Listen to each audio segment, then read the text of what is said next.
మాచర్ల నియోజకవర్గ తెలుగుదేశం పార్టీ కార్యాలయం నందు ఏపీఎస్సీ కార్పొరేషన్ రాష్ట్ర డైరెక్టర్ సాతులూరి కుమార్, ఎస్సీసెల్ రాష్ట్ర ప్రధాన కార్యదర్శి మేకల దాస్, ఎస్సీసెల్ అధికార ప్రతినిధి బొల్లెద్దుల ప్రకాష్ బాబు, కార్యనిర్వహణ కార్యదర్శి మాచర్ల వాసు, నియోజకవర్గ ఎస్సీసెల్ అధ్యక్షులు మామిడి రవి బుధవారం విలేకరుల సమావేశం నిర్వహించారు.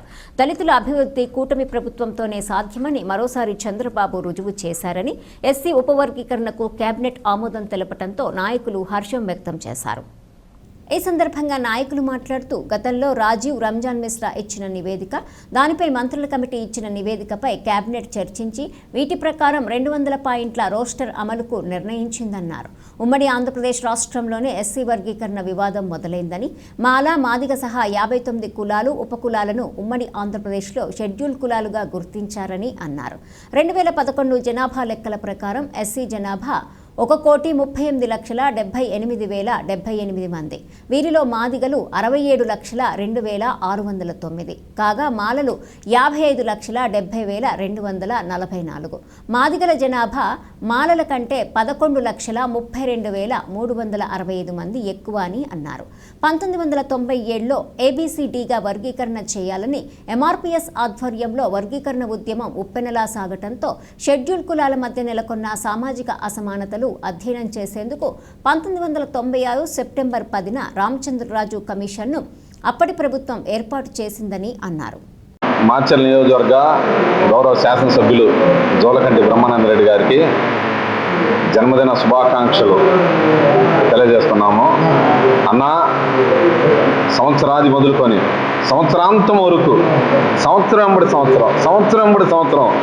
ప్రభువు కృప నీకు తోడే ఉండాలని, భవిష్యత్ కాలంలో దినదినాభివృద్ధి చెందాలని, మరిన్ని ఉన్నత పదవులు అధిరోహరించాలని ప్రేమతో మీ సోదరులు మరొక మారు మీకు జన్మదిన శుభాకాంక్షలు తెలియజేస్తూ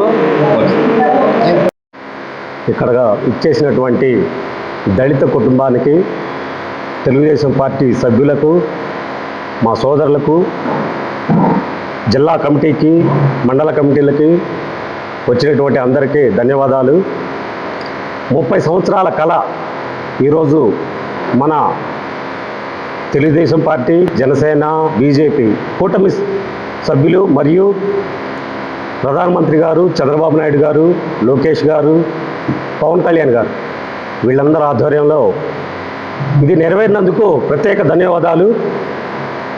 మన ఎస్సీ, ఎస్టీ, బీసీ, మైనార్టీ అనుబంధ సంఘాలు మరియు మండల కమిటీలు, అన్ని కమిటీలలో కూడా ప్రతి ఒక్కరు కూడా పాల్గొని, కాన్స్టిట్యూన్సీలో ఉన్న ప్రతి ఒక్కరు కూడా పాల్గొని ఈ యొక్క జన్మదిన కార్యక్రమాన్ని విజయవంతం చేయవలసిందిగా, ప్రతి ఒక్కరి యొక్క ఆశీస్సులు బ్రహ్మారెడ్డి గారి పైన ఉండాలని మనమందరం కూడా ప్రార్థన చేయాలని ఈ సందర్భంగా తెలియజేస్తున్నాను. Thank you. 18వ తారీఖు గుడ్ ఫ్రైడే, అదే రోజు బ్రహ్మారెడ్డి గారి జన్మదినం రావడం మనందరి ఆనందదాయకం అని చెప్పేసి, ముందుగా దళిత జాతి తరఫున ఎస్సీ వర్గీకరణ ఆమోదమైన సందర్భంలో బ్రహ్మారెడ్డి గారు రేపు జన్మదిన వేడుకలు ఘనంగా నిర్వహించబోతున్నందుకు దళిత జాతి తరఫున ముందుగా బ్రహ్మారెడ్డి గారికి జన్మదిన శుభాకాంక్షలు తెలియపరచుకుంటున్నాము. ఆయన నిండు నూరేళ్ళు, అష్టైశ్వర్యాలు, ఆయురారోగ్యాలతో దళిత జాతికి మరిన్ని సంక్షేమ పథకాలు అందించుకుంటూ ముందుకెళ్లాలని ఆ భగవంతుని మనస్ఫూర్తిగా ప్రార్థిస్తుంది.